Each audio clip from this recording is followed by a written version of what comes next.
PM Modi आज नए कृषि कानूनों के सिलसिले में मध्य प्रदेश के किसानों से रूबरू होंगे।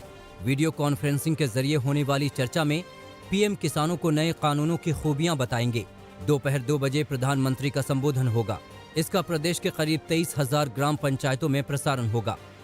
मुख्यमंत्री शिवराज खुद रायसेन में किसानों के साथ मौजूद रहेंगे। जिला मुख्यालय में मंत्री विधायक किसानों के साथ मौजूद रहेंगे। इसी दौरान 1600 करोड़ की राहत राशि 35 लाख किसानों के खातों में भेजी जाएगी। पीएम से पहले कल कृषि मंत्री तोमर भी किसानों से अपील कर चुके हैं। तोमर ने बाकायदा किसानों के नाम एक चिट्ठी जारी की। इसमें लिखा है कि किसानों के बीच नए कानून पर राजनीति के लिए झूठ फैलाया जा रहा है।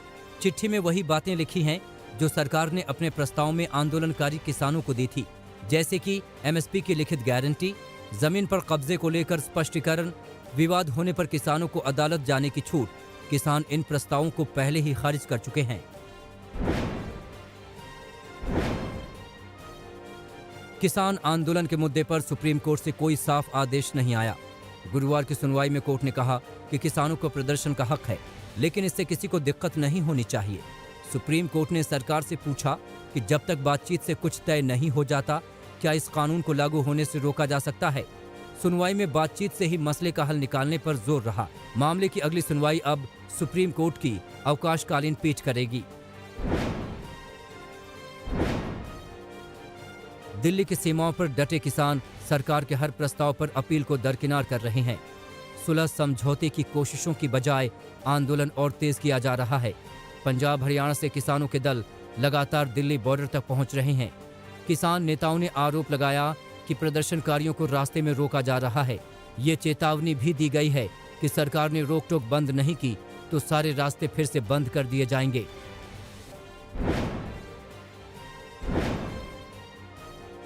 किसान आंदोलन पर एक बार फिर बीजेपी की ओर से सवालिया निशान उठे हैं। इस बार गुजरात के डिप्टी सीएम नितिन पटेल ने आरोप लगाया है कि किसान आंदोलन में खालिस्तानी और पाकिस्तानी घुसाए हैं और वामपंथियों के साथ मिलकर पंजाब को भारत से अलग करने की साजिश कर रहे हैं। किसान आंदोलन के मुद्दे पर गुरुवार को दिल्ली विधानसभा का विशेष सत्र बुलाया गया, लेकिन इस दौरान विरोध के नाम पर कृषि कानून की कॉपियां फाड़ी गईं। खुद सीएम अरविंद केजरीवाल और उनके 2 विधायकों ने कानून की कॉपी फाड़ी। केजरीवाल ने इस कानून को गैर संवैधानिक बताया, लेकिन विरोध के इस तरीके को बीजेपी सियासी ड्रामा कह रही है।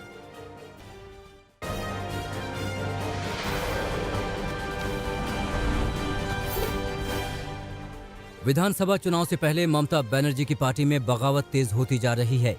शुभेंदु अधिकारी के बाद टीएमसी विधायक जितेंद्र तिवारी ने पार्टी के सभी पदों से इस्तीफा दे दिया है। कुछ ही समय पहले उन्होंने आसनसोल नगर निगम बोर्ड ऑफ चेयरपर्सन पद से इस्तीफा दिया था। जितेंद्र तिवारी फिलहाल पांडेश्वर विधानसभा क्षेत्र से विधायक हैं। अगले साल होने वाले पश्चिम बंगाल विधानसभा चुनाव में जेडीयू ने बंगाल की सीएम ममता बनर्जी की टेंशन बढ़ाने की तैयारी कर ली है। जानकारी के मुताबिक जनता दल यूनाइटेड ने पश्चिम बंगाल विधानसभा चुनाव लड़ने का फैसला कर लिया है। फिलहाल पार्टी ने 75 सीटों पर अपने उम्मीदवार उतारने की तैयारी की है। जनता दल यूनाइटेड के बंगाल प्रभारी गुलाम रसूल बलियावी ने आज तक से खास बातचीत के दौरान बंगाल विधानसभा चुनाव को लेकर पार्टी के ब्लूप्रिंट का खुलासा किया। रक्षा मामलों पर संसदीय समिति की बैठक से वॉकआउट करने वाले राहुल गांधी ने लोकसभा अध्यक्ष ओम बिरला को चिट्ठी लिखी है। राहुल गांधी ने बैठक में बोलने का मौका न देने को लेकर ओम बिरला को पत्र लिखा है। राहुल गांधी ने कहा कि सदस्यों को मुद्दे उठाने का अधिकार है। राहुल ने बैठक में बोलने का मौका न देने का आरोप लगाया है। कांग्रेस संगठन के चुनाव में अध्यक्ष पर आम सहमति बनाने की कोशिशें भी शुरू हो गई हैं। कांग्रेस अध्यक्ष सोनिया गांधी ने पार्टी के बड़े नेताओं की एक अहम बैठक 19 दिसंबर को बुलाई है। सोनिया ने कांग्रेस में नाराज चल रहे वरिष्ठ नेताओं को भी इस बैठक में बुलाया है, जिन्होंने हाल ही में चिट्ठी लिखकर पार्टी में स्थायी अध्यक्ष समेत संगठन के चुनाव कर बदलाव करने की मांग की थी। माना जा रहा है कि इस बैठक में सोनिया गांधी पार्टी के नए अध्यक्ष के चुनाव को लेकर पार्टी के वरिष्ठ नेताओं के साथ चर्चा कर सकती हैं। राहुल गांधी ने बजरंग दल पर प्रतिबंध को लेकर फेसबुक इंडिया पर सवाल खड़े किए हैं। उन्होंने मीडिया रिपोर्ट्स का हवाला देते हुए कहा कि फेसबुक यूएस का कहना है कि बजरंग दल की सामग्री अपमानजनक है और इसे प्रतिबंधित किया जाना चाहिए। जबकि फेसबुक इंडिया हमारी संसदीय समिति को बताता है कि बजरंग दल के कंटेंट आक्रामक नहीं है।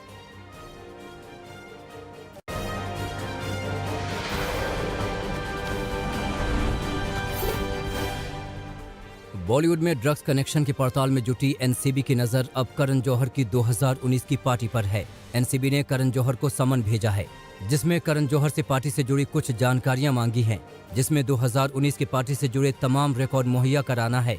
पार्टी में कौन कौन लोग शामिल थे, किस कैमरे से वीडियो शूट हुए, ये तमाम जानकारियां आज मुहैया कराने को कहा गया है। एनसीबी सूत्रों के मुताबिक करण जौहर को खुद एनसीबी के सामने पेश होने की जरूरत नहीं है, वो अपने किसी प्रतिनिधि को भी भेज सकते हैं।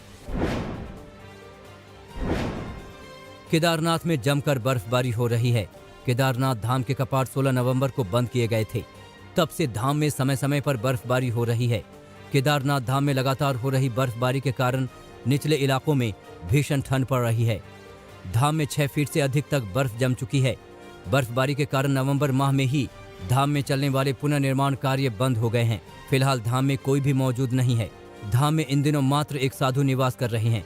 बाकी सभी मजदूर और कर्मचारी और पुलिस के जवान नीचे लौट आए हैं। पहाड़ों पर हो रही बर्फबारी की वजह से मैदानी इलाकों का भी बुरा हाल है। कल दिल्ली में सीजन का सबसे ठंडा दिन था। मौसम विभाग का कहना है कि 2-3 दिनों में उत्तर भारत के तापमान में 3 डिग्री सेल्सियस की गिरावट आ सकती है। दिसंबर के आखिरी हफ्ते में दिल्ली का तापमान 2 डिग्री से भी नीचे जा सकता है। दिल्ली ही नहीं बल्कि पंजाब में भी ठंड का प्रकोप बढ़ेगा। उत्तर भारत का पारा लुढ़क कर 3 से 5 डिग्री सेल्सियस तक पहुंच सकता है। बीते दिनों सोशल मीडिया पर छाए दिल्ली में बाबा का ढाबा वाले बाबा कांता प्रसाद एक बार फिर चर्चाओं में हैं। इस बार बाबा अपनी जान की सलामती के लिए दुहाई कर रहे हैं। बाबा का आरोप है कि उनको लगातार जान से मारने की धमकियां मिल रही हैं। उनके ढाबे को जलाने के लिए धमकी मिल रही है। बॉम्बे हाईकोर्ट ने मुंबई के कंजूर मार्ग में विवादास्पद मेट्रो कार शेड प्रोजेक्ट पर स्टे लगा दिया है। फरवरी में अगली सुनवाई तक यथास्थिति बरकरार रखी जानी है। Underground Colaba Bandra SEEPZ metro के कार डेपो को गोरेगांव की आर्य कॉलोनी से हटाकर कंजूर मार्ग में शिफ्ट किया गया था। मुंबई में मेट्रो लाइन प्रोजेक्ट के तहत जो काम चल रहा है, उसमें पहले आर्य पर मेट्रो शेड बनना था, जो महाराष्ट्र सरकार के विरोध के बाद शिफ्ट हो गया था।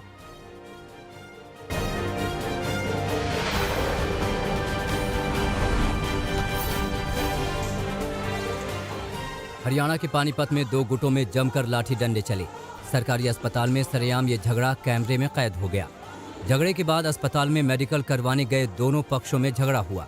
आधे घंटे तक चले लाठी डंडे में 12 से ज्यादा लोग घायल हो गए। पटना में अपराधी बेकाबू हैं। दानापुर में अपराधियों ने पूर्व पार्षद रानी देवी के पति को गोली मार दी। घटना दानापुर के तारकचक इलाके की है। सुदामा ठाकुर को 2 बाइक सवार अपराधियों ने गोली मारी। गोली हाथ में लगी, जिसके बाद पूर्व पार्षद ने पति को अस्पताल में भर्ती करवाया। फिलहाल पुलिस कुछ भी बोलने से इनकार कर रही है। शिवपुरी में आयुष अस्पताल की महिला कर्मचारी ने इच्छा मृत्यु के लिए गुहार लगाई। पीड़िता ने कलेक्टर से कहा कि उसे इच्छा मृत्यु दी जाए। इसके लिए वो अपने साथ काम कर रहे एक कर्मचारी पर परेशान करने का आरोप लगाया है। पीड़िता के पति नहीं है और बेटे की किडनी फेल हो चुकी है। पीड़ित महिला का कहना है कि अगर आरोपी पर कार्रवाई नहीं कर सकते तो उससे इच्छा मृत्यु की इजाजत दी जाए। फिलहाल इस मामले में अस्पताल प्रशासन जांच करवा रहा है।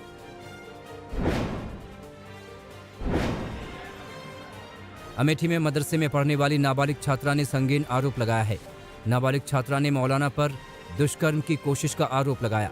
आरोप है कि पहले मौलाना मदरसे में नाबालिग लड़की के साथ छेड़छाड़ करता था, जिसकी वजह से पीड़िता ने मदरसा छोड़ दिया। बावजूद मौलाना अपने 3 साथियों के साथ पीड़िता के घर पहुंचकर दुष्कर्म करने की कोशिश की। आरोप है कि दुष्कर्म की कोशिश से पहले मौलाना ने पीड़िता को बेहोश कर दिया। पुलिस ने आरोपियों के खिलाफ केस दर्ज करके गिरफ्तारी के लिए टीम बना दी है।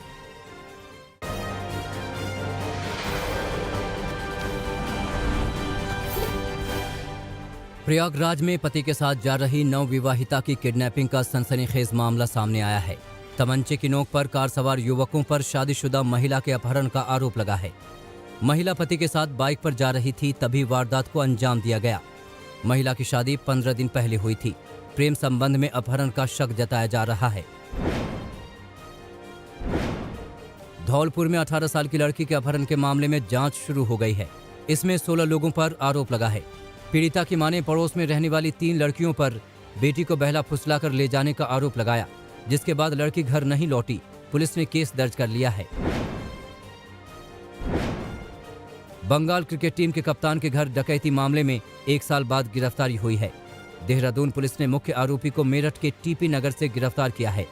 बंगाल क्रिकेट टीम के कप्तान के पिता आरपी ईश्वरन के देहरादून वाले घर पर हथियारबंद बदमाशों ने पिछले साल सितंबर में वारदात को अंजाम दिया था। बदमाशों ने परिवार वालों को बंधक बनाकर करोड़ों की लूट को अंजाम दिया। मुख्य आरोपी सुरेश जाटव पर 30 से ज्यादा केस हैं। नमस्कार, मैं हूं अंजना ओम कश्यप। हमें उम्मीद है ये वीडियो आपको पसंद आया होगा। लेटेस्ट खबरों के लिए यूं ही देखते रहिए आज तक, और इस वीडियो के पसंद आने पर लाइक, शेयर एंड सब्सक्राइब करना ना भूलें।